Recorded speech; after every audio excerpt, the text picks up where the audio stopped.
Hey guys, it's Saturn here, back again with another new video for you guys. Today I'm back with a recent pickups video covering what I picked up in October.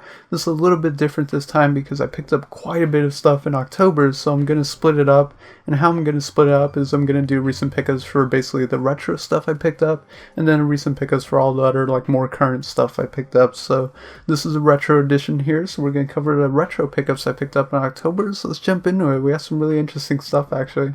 Okay, and the first couple of games I have here are some of my first games for the system, and I'm guessing you guys can tell by the title of this video, but I went ahead and basically kind of jump-started my Panasonic 3DO collection. I picked up some of my very first Panasonic 3DO games. I do not own a 3DO yet, but I'm definitely hoping to get one by the end of the year. I've always had a strong interest in a Panasonic 3DO. Maybe it's like the lover of kind of obscure gaming and obscure games in me, but I've always had a strong interest in the 3DO.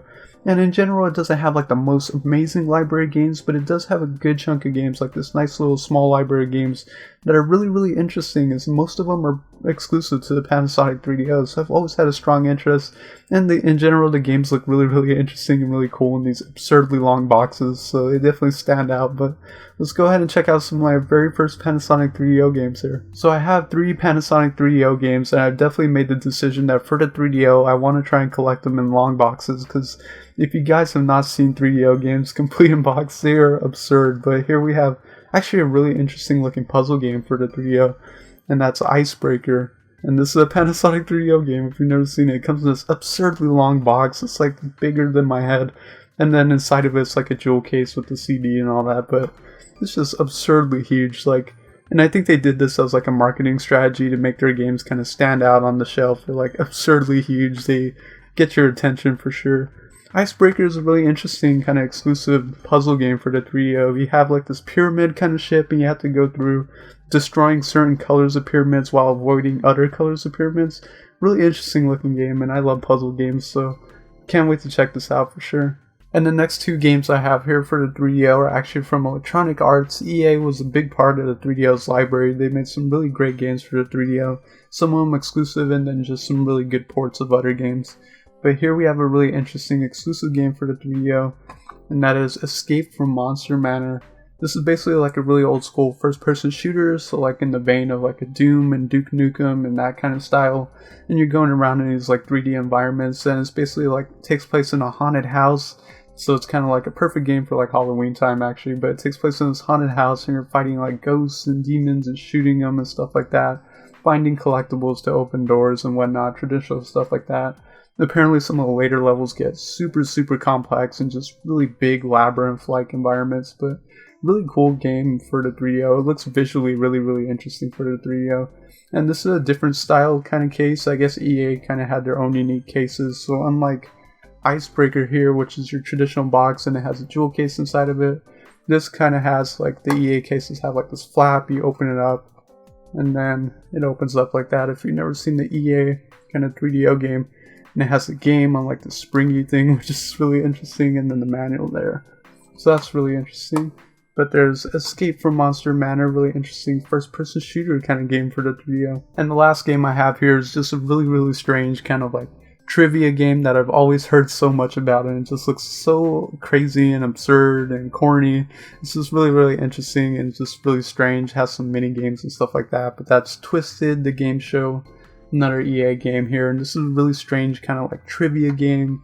So there's some various trivia, but then there's like strange videos, like mini games and corny FMV and all that. So just like really traditional kind of 3DO stuff there, but it looks really interesting. It's just like one of those strange kind of trivia games, so be interested in checking this out. And there we have some of my very first Panasonic 3DO games, and like I mentioned before, hoping to get a 3DO very soon and just collecting more 3DO games. It's a really interesting system with some really strange and kind of obscure games, so really looking forward to collecting more and hopefully sharing some of these games on my channel down the road and covering them. And of course, it wouldn't be a Nostalgic Dan retro pickups without some more import Sega Saturn games. I'm just becoming a big fan of import Sega Saturn.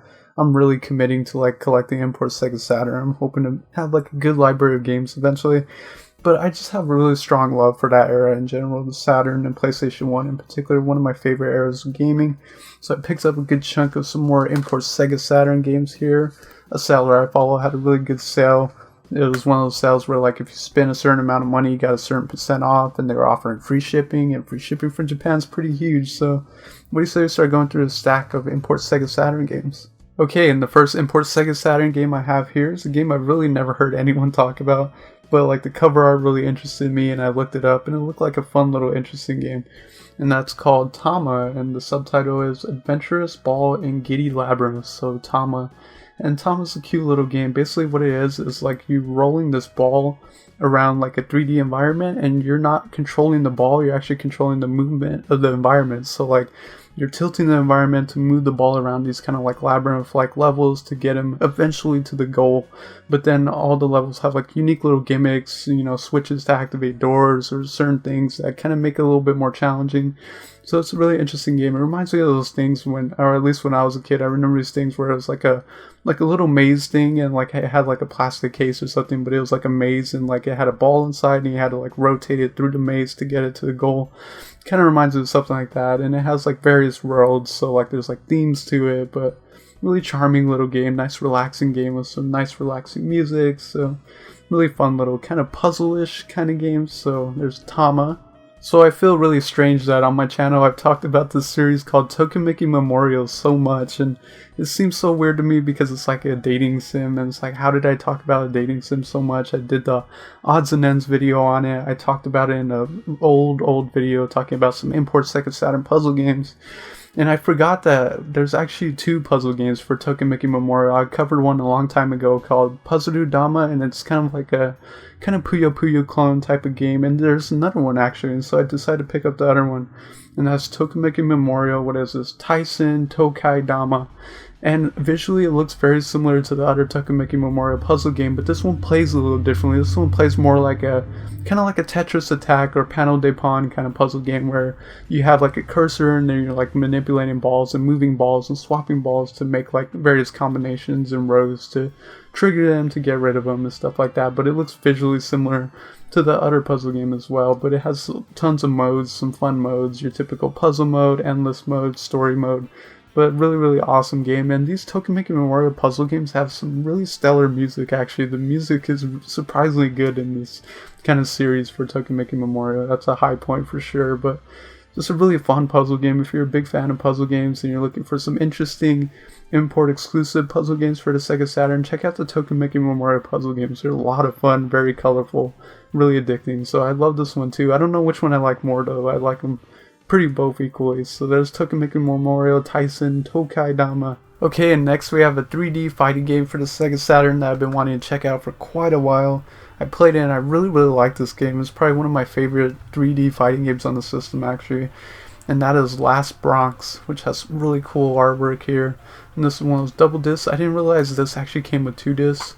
It has a special disc, and the special disc basically teaches you kind of how to play each character and gives you like a tutorial on how to play each character, the moves and all that, which is really interesting. And then the main thing is the arcade version here, which is the main game.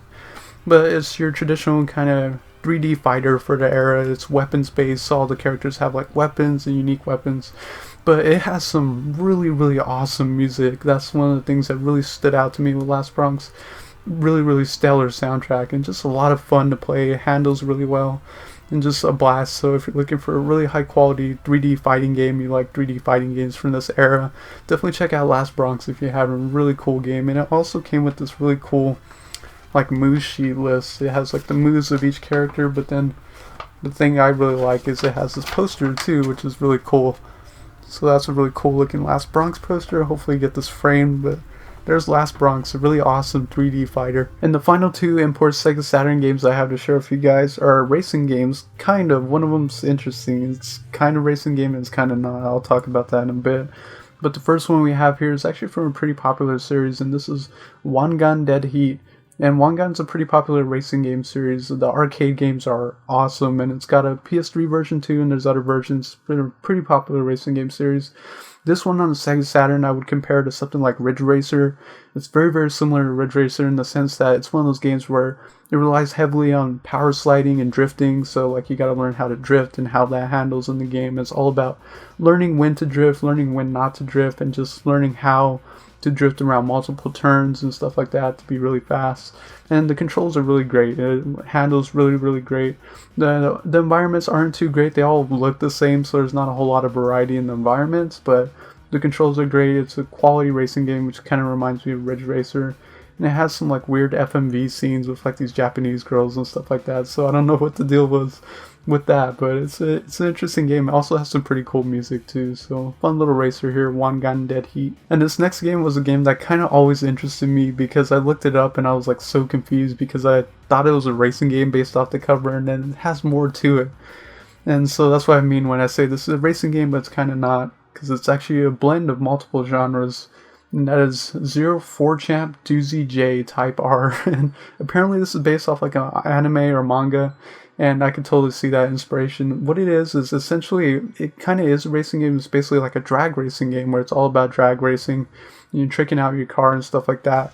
But the main component of this game actually plays like a traditional kind of text adventure kind of game slash dating sim slash drag racing game. It's all mixed into this one thing, so it's really interesting. It's kind of like you can do different things, you can talk to various people, and it's like you almost have to grind. It's almost RPG like in a way, because like the story mode, you start off with a kind of basic car and then you have to buy parts, but you know, in order to get money, you have to work jobs, and then the jobs play out as like mini games and stuff like that. You have to talk to people. You can date your mechanic, I think, which is possible. So it's kind of like part dating sim too. And you schedule stuff based off like a calendar. So it's kind of like a traditional mystery kind of adventure game. There seems to be a story there too. So there's a lot going on. It's a very strange game, but the drag racing is pretty fun. And it's an interesting game. I've never seen anything quite like it. A kind of text adventure drag racing hybrid game, but it's really interesting. So there's 04 Champ Doozy J. And finally, the last pickups I have here to share with you guys are some flea market finds. At my flea market, personally, it seems like the stuff I can find good prices on are usually NES games and N64 games. There's tons and tons of NES games and N64 games at the flea market I go to. There's other games too. There's like Super Nintendo stuff, Game Boy stuff, but especially the Super Nintendo stuff is super expensive, super overpriced, and it's just really sad the kind of direction Super Nintendo stuff is going. But anytime I can get some more NES games and beef up my NES collection, I'll take it. So there's a seller I always go to, and he has like bins of like games, and mostly NES games, and it's just a couple bucks a piece, so I always love that guy. But I went ahead and picked up some NES games, so let's check them out. The first game I have here is a very average, very mediocre, kind of Shinobi-esque kind of game. Nothing great, but nothing overly terrible either. It's just kind of in between, average, generic. But that's Wrath of the Black Manta. And this is your kind of Shinobi-style ninja game where it's like a side-scrolling action game. You play as this ninja. You can throw shooting stars at enemies. You have various unique ninja powers to use, which are pretty cool. The big issue with this game, though, is actually not so much the gameplay. It's just one of those NES games that tries way too hard for its own good to have a story. And it just slows the game down so much. Even in between gameplay, it'll stop for like dialogue and story. And it's like, man, this is so much plot for just a ninja game. I just want to throw some ninja stars at dudes and have fun.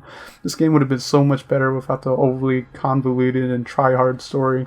But it's okay for what it is. It's nothing great, but nothing overly special, you know, but nothing overly terrible either. It's just kind of average, but average little side-scrolling action game here, Wrath of the Black Manta. This next game is a game I always wanted to check out. It's based off an arcade game, and this character basically became the mascot for Data East, but that is Carnales.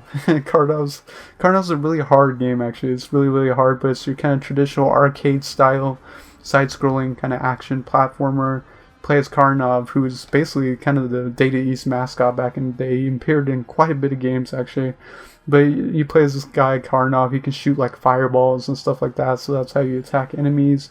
And then you have various items you can use to kind of help you get through a level. But it's pretty fun. It's just really challenging. I had a hard time getting past some of the early stages, but I enjoyed it though. I'll have to play more and kind of learn some of the levels, but just a kind of traditional Data East kind of style classic arcade game. Fun game, Carnales. And this final NES game will be hard to believe that I never owned or played back in the day. And this is a really mint copy too, but I've always wanted to check this out. And that is Rad Racer.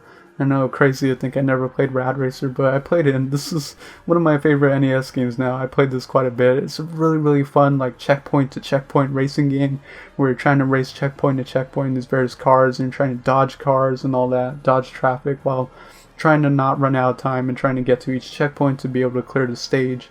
The one thing that definitely stands out with Rad Racer is the wonderful soundtrack from Nobuo Uematsu. Actually, if you didn't realize that, Nobuo Uematsu composed the soundtrack for Rad Racer, and it's got incredible music. That's one of my favorite parts of this game, just incredible music for a racing game. And you can definitely see the inspiration from Rad Racer to like early Final Fantasy music and stuff like that. It's really interesting correlation there, but really great racing game. Definitely one of the best racing games on the platform, and so happy I have Rad Racer now. Okay guys, and that'll pretty much do it, covering all the recent retro pickups I picked up in October. October was definitely a busy month. I picked up quite a bit, so that's why I decided to split it up into kind of retro and then more modern stuff.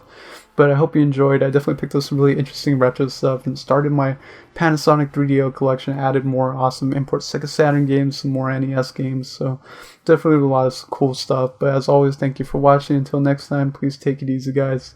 Bye guys.